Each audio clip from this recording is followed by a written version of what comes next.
हादरसायाव बिसायख'थिनि दुंहावपा नोजोर बोथावना जादों 3 नं क'क्राझार विधानसभा बियाब। क'क्राझार बियाबाव सानै हाइ प्रफाइल बिजाथिनि गेजेराव जागोन दावहा। देग्लाय सोर बिजाथिखौ लुबैदों क'क्राझारनि भटार रायजोफोरा? बियाबनि बौ बाजारनिफ्राय बड' लाइभ 24 नि गाहाय सुजुगिरि किंकन मुसाहारिया फोरमायगोन ग्राउन्ड जिर' रिपर्ट। दायो आं दंफैयो क'क्राझार नोगोरमायाव 3 नं क'क्राझार बियाबाव गोलैयो बे क'क्राझार नोगोरमाया 3 नं क'क्राझार बियाबाव दायो बिसायख'थिनि दुंहाव बार बारगासिनो दं। हादोरसाजों लोगोसे क'क्राझार 3 नं क'क्राझार बियाबावबो नोजोर बोथावना जानायखौ जोङो नुनो मोननाय जादों आरो बेबायदिनो बिजाथिफोरा गावबा गावनि फोसावदिंखौ गोख्रोङै सालायनाय नुनो मोनगासिनो दं।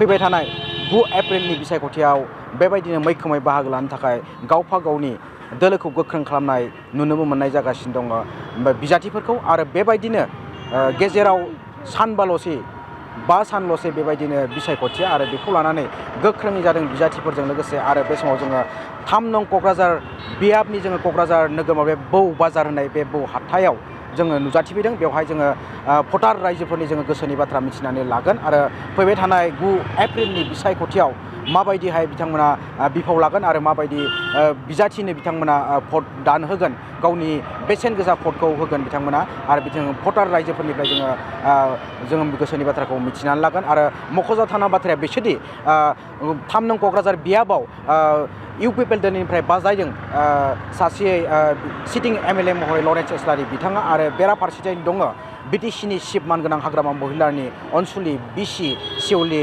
ब्रह्म महिलारि बिथाङाबो दा गोख्रोङै बादायनायखौ नुनो मोननाय जादों आरो बेबायदिनो मोनसे गोख्रोङै हाइ प्रफाइल बिजाथिफोरनि गेजेराव गोख्रोङै बादायनायखौ जों नुनो मोननाय जादों आरो बेबायदिनो 3 नं क'क्राझार विधानसभा बियाबा गोख्रोङै बिसायख'थिनि दुंहाव बार बारदों आरो बेबायदिनो नोजोर बोथावना जादों 3 नं क'क्राझार बियाबावबो।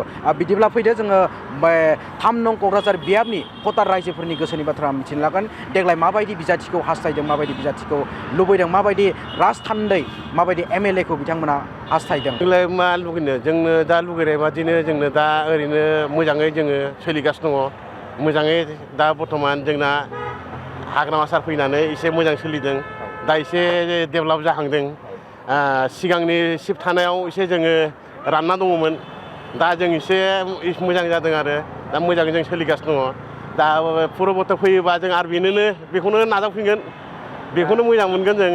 माने बाजारा बावनो थाबाय थाथों, जोंखौ दा होखारथों मिथिबाय।